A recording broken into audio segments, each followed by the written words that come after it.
4 জনের মৃত্যু হয়েছে, কার অপরাধিতা? যখন এগরার খাদিপুলে তৃণমূলের পঞ্চায়েত সদস্যের বাড়িতে বিস্ফোরণ হয়, 9 জন মারা যায়, তখন মাননীয় মুখ্যমন্ত্রী তার প্রধান উপদেষ্টা আলাপন বন্দ্যোপাধ্যায়ের মাধ্যমে এই বেআইনি বাজি কারখানা নিয়ন্ত্রণের জন্য সুনির্দিষ্ট পরিকল্পনা ইত্যাদি ঘোষণা করেছিল, বাজি হাব ইত্যাদি। 2 বছর হয়ে গেছে। রাজ্যে যে মুখ্যমন্ত্রী বা তার প্রশাসন শুধুমাত্র টিভির পর্দায় আর খবরের কাগজে আছে, মিথ্যা ছাড়া সত্য বলে না। আজকের কল্যাণীতে খোকন বিশ্বাস, যিনি তৃণমূল কংগ্রেসের একজন নেতা, স্থানীয় কাউন্সিলরের মদতে বেআইনি বাজি কারখানা, যেখানে লাইসেন্স নেই, ফায়ার ব্রিগেড ঢোকার মতো প্যাসেজ নেই, এখনও অবধি 5 জন মারা গেছেন।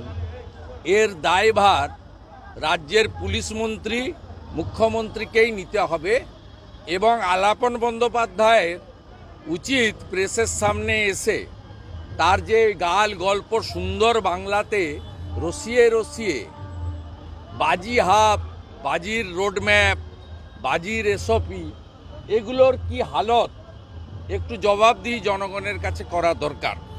পশ্চিমবঙ্গ বিধানসভার বাজেট অধিবেশন শুরু হলে রাজ্যপালের ভাষণের উপরে বিতর্কে আমি নিশ্চিতভাবে খাদিকুল থেকে আমডাঙ্গা হয়ে বজবজ হয়ে এই শেষ যে কল্যাণী, এই ঘটনা তুলে ধরে রাজ্য সরকারের স্বরূপ জনগণের সামনে উন্মোচিত করব।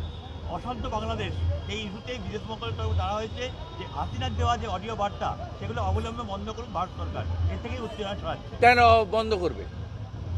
যখন হাসিনা ওয়াজেদ নির্বাচিত প্রধানমন্ত্রী ছিল, তখন তারেক রহমানরা লন্ডনে বসে ভাষণ দিতেন, তখন তো বন্ধ করার কথা আওয়ামী লীগ বলেনি।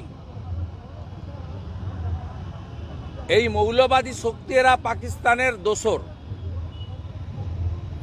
এই পাকিস্তানিদেরকে জব্দ করার জন্য ডোনাল্ড ট্রাম্প, নরেন্দ্র মোদীজিকে কঠিন ব্যবস্থা নিতে হবে এবং আমরা গোটা পৃথিবীর মৌলবাদ জঙ্গিবাদের বিরোধী জনগণ, হিন্দু জনগণ চাই অবিলম্বে আমেরিকা, ভারত এরা এগিয়ে এসে বাংলাদেশে প্রয়োজন হলে শক্তি প্রদর্শন করুক, নইলে বাংলাদেশে যেভাবে মৌলবাদী শক্তির